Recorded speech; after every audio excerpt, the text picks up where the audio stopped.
अस्सलाम वालेकुम and good evening to everyone. Hope you all are doing well.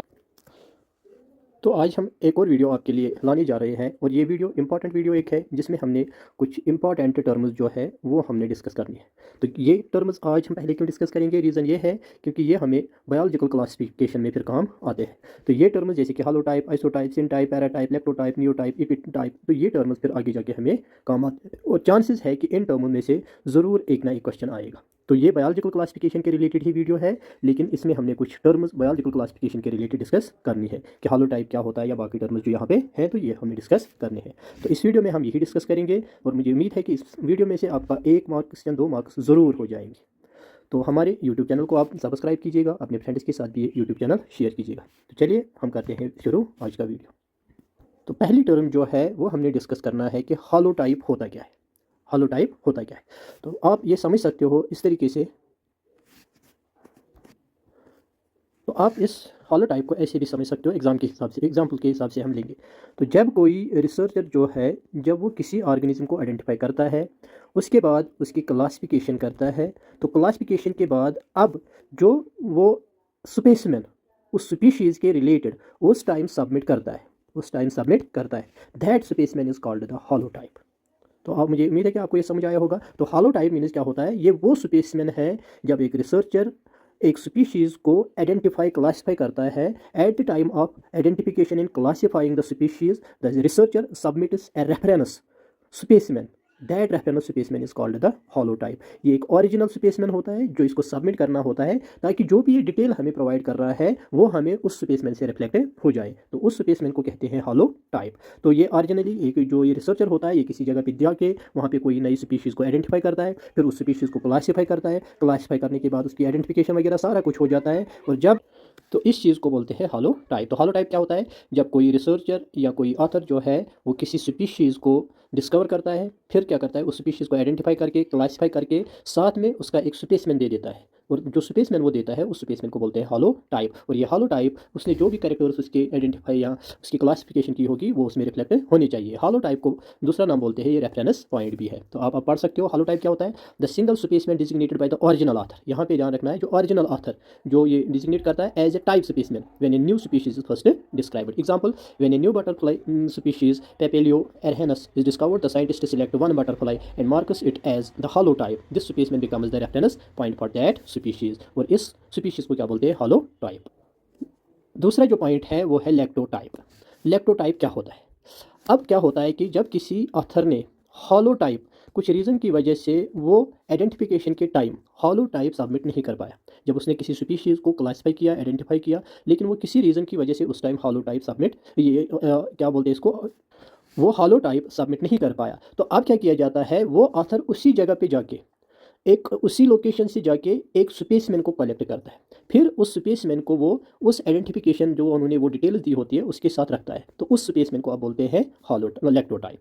तो lectotype क्या होता है, जब किसी रीज़न की वजह से एक ओरिजिनल ऑथर जो है वो स्पेसमैन को सबमिट नहीं कर पाया, तो अब उसको कहा गया है कि आप स्पेसमैन को सबमिट कीजिए, तो वो क्या करता है, वो उसी ओरिजिनल जगह पे जाके वहाँ से एक स्पेसमैन सिलेक्ट करता है, कलेक्ट करता है, फिर उस स्पेसमैन को वो सबमिट करता है, उस स्पेसमैन को बोलते हैं लैक्टोटाइप। या ऐसा भी कभी हो सकता है कि उसने क्या किया है कि eight the time of discovery, जब उसने डिस्कवर किया था तो उसने बहुत सारे स्पेसमैन को सिलेक्ट किया था, जैसे उसने 5 या 10 स्पेसमैन लाए थे, तो उस 10 स्पेसमैन से किसी एक स्पेसमैन को उसने एज हॉलोटाइप किया था, हॉलोटाइप एक स्पेसमैन को सिलेक्ट किया था एज हॉलोटाइप। लेकिन अब किसी रीज़न से ये हॉलोटाइप जो है ये अब डैमेज हो चुका है, इससे अब हमें क्लियरली इंफॉर्मेशन नहीं मिलती है, तो अब इन वाले स्पेसमैन से किसी स्पेसमैन को उठा के एज हॉलोटाइप सिलेक्ट कर सकता है, तो उस स्पेसमैन को बोलते हैं लैक्टोटाइप। तो लैक्टोटाइप को आप पढ़ सकते हो यहाँ से, specimen later selected as a type specimen from the syntypes when no holotype was originally named. For example, from the 5 syntypes of a newly discovered bird, one is chosen later to serve as the official reference. That one becomes the lactotype. तो ये थी दूसरी term. अब आते हैं हम तीसरी term पे, और जो तीसरी टर्म है वो है आइसोटाइप। आइसोटाइप क्या होता है, देखिए, अगर हम किसी ऑथर को कंसिडर करेंगे, मान लीजिए इस ऑथर ने बहुत सारे स्पेसमैन सिलेक्ट किए हैं, ये एक ही स्पीशीज़ के अलग अलग स्पेसिमेन है। तो अब ये इसको आइडेंटिफाई कर रहा है, क्लासीफाई कर रहा है और उसके साथ एक रेफरेंस पॉइंट दे रहा है। तो उस रेफरेंस पॉइंट को हम बोलते हैं हॉलो टाइप। ठीक। अब हॉलो टाइप किसी रीज़न से अगर डैमेज होता है या इसने प्रोवाइड नहीं किया है, तो अब ये ओरिजिनल जगह पे जाके वहाँ से स्पेसिमेन कलेक्ट करता है, या जो इसने बहुत सारे स्पेसिमेन दिए थे उनमें से किसी एक स्पेसिमेन को सिलेक्ट करता है और उस स्पेसिमेन को बोलते हैं लैक्टोटाइप। अब अगर आइसोटाइप क्या होते हैं, तो आइसोटाइप होते हैं जो भी ये बाकी स्पेसिमेन है, जो भी ये बाकी स्पेसिमेन है, इन बाकी स्पेसिमेन को क्या बोलते हैं, इनको बोलते हैं आइसोटाइप। तो आइसोटाइप क्या होते हैं, जो बहुत सारे स्पेसमैन उन्होंने कलेक्ट किए, एक को एज डिजिग्नेट किया है। हालोटाइप जो बाकी स्पेसमैन है वो कहलाते हैं आइसोटाइप। लेकिन कभी कभार अगर हालोटाइप डैमेज होता है तो आइसोटाइप में जो स्पेसमैन सिलेक्ट किया जाता है as holotype, that specimen is called the lectotype. तो जैसे कि आप यहाँ पे पढ़ सकते हो, लैक्टोटाइप क्या होता है, duplicate of the holotype collected at the same time and place by the same person. तो ये यहाँ पे आप अच्छे से देख सकते हो। If 3 plants of a new species are collected at the same time and one is made the holotype, the others are isotypes, they are identical backups.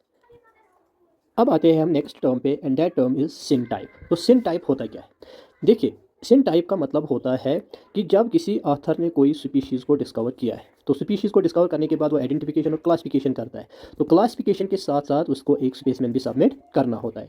अगर वो स्पेसमैन के हिसाब से, फॉर एग्जांपल अब बनियान ट्री या कोई बड़ा सा ऑर्गेनिज्म जो है उसको डिस्कवर किया है, तो अब ये इस पूरे बनियान ट्री को तो लैब में नहीं रह सकता है स्पेसमैन, तो फिर ये क्या करेगा कि ये इसके अलग अलग पार्ट्स को लेता है। ये इसके लीव्स को लेगा, ये इसके सीड को लेगा, ये थोड़ी सी ब्रांच को लेगा, या इसके रूट के पार्ट को लेगा। तो जो ये सारे पार्ट्स है, these are collectively called the syntypes. These are collectively called the syntypes. तो सिन टाइप क्या होता है, जब हम एक स्पेसमैन को, ओरिजिनल स्पेसमैन को वहाँ पे पार्ट्स में रखते हैं, उस ओरिजिनल स्पेसमैन को जब हम पार्ट्स में रखते हैं तो उन पार्ट्स को कलेक्टिवली बोला जाता है, वो है सिन टाइप। तो सिन टाइप में क्या है, any one of 2 or more specimen cited when no holotype was designated, क्योंकि इसके केस में हम हालोटाइप नहीं रख सकते हैं। A scientist describes a new fish species using 5 specimens but does not name a holotype, all 5 specimens are called the syntypes. तो ये कहलाते हैं सिन टाइप्स। या दूसरे तरीके से आप समझ सकते हो कि जब एक जो ऑथर है उसने बहुत सारे स्पेसमैन कलेक्ट किए हैं, एक ही स्पीशीज़ के बहुत सारे स्पेसमैन कलेक्ट किए हैं, फिर उनकी आइडेंटिफिकेशन की, लेकिन इस स्पीशीज़ में किसी भी एक मेंबर को उन्होंने हालोटाइप डिजिग्नेट नहीं किया, तो ये सारे मेंबर जो है ये कहलाते हैं सिन टाइप्स। कभी कभार इसी में एक स्पेसमैन को उठा के हालोटाइप भी एक्ट करवा सकते हैं, या अगर हालोटाइप फिर डैमेज होता है इसी में से उठा के किसी दूसरे को ले जाएंगे, वो लैक्टोटाइप एक्ट एज करेगा, और जो बाकी सारे बन जाते हैं वो बन जाते हैं आइसोटाइप्स। अब आती है next term, and that term is called the paratype. तो पैराटाइप क्या होता है, पैराटाइप क्या होता है, तो मान लीजिए कि किसी ऑथर ने किसी स्पीशीज़ को डिस्कवर किया है, तो अब ये स्पीशीज़ का क्या करता है, कोई एक स्पेसिमेन सेलेक्ट करता है जो इसको सबमिट करना होता है, जिसको हम कहते हैं रेफरेंस पॉइंट या हॉलो टाइप भी। लेकिन इस रेफरेंस पॉइंट के साथ साथ ये उस स्पीशीज़ के रिलेटेड और भी मेंबर्स को वहाँ पे सबमिट करता है। जैसे कि जो सेक्चुअली रिप्रोड्यूसिंग ऑर्गेनिजम्स है उनमें मेल अलग होता है, फीमेल अलग होता है, तो इसमें किसी एक को उन्होंने सिलेक्ट किया है एज हालोटाइप, लेकिन फिर साथ में दोनों मेल को भी ये रखा है और फीमेल को भी रखा है। ये मेल और फीमेल एक ही तो नहीं है, लेकिन अगर हम देखेंगे तो दोनों एक ही स्पीशीज को रिप्रेजेंट करते हैं। तो ये जो दो है, इन दो को बोलते हैं पैराटाइप। तो पैराटाइप क्या होता है, स्पेसमैन अदर देन द हालोटाइप। तो जो उन्होंने वहाँ पे हालोटाइप रखा है और साथ में उस स्पीशीज के रिलेटेड और कुछ मेंबर्स को वहाँ पे उन्होंने सबमिट किया है, तो उनको क्या बोलते हैं, हम उनको बोलते हैं पैराटाइप। तो example, if a scientist names 1 to more similar specimen in the same paper, those two are paratype. तो नियोटाइप क्या होता है आप फिर से ये समझ सकते हो, कोई ऑथर है, उसने किसी स्पेसमैन को, उसने किसी स्पीशीज़ को डिस्कवर किया है, लेकिन eight the time of discovery वो इस स्पीशीज़ का कोई भी स्पेसमैन सबमिट नहीं कर पाया। तो अब कोई एक नया रूल आता है कि स्पेसमैन ज़रूर होना चाहिए। तो फिर क्या कोई दूसरा ऑथर आता है या कोई दूसरा जो है रिसर्चर वो आता है, वो किसी दूसरी जगह से, जैसे ओरिजिनली जहाँ पे ऑथर ने वो स्पीशीज़ डिस्कवर की थी, अब ये न्यू रिसर्चर जो है वो उस जगह से नहीं, अलबत्ता दूसरी किसी जगह से एक स्पेसमैन को लाता है, और जो वो दूसरा स्पेसमैन है, that specimen is called the neo type.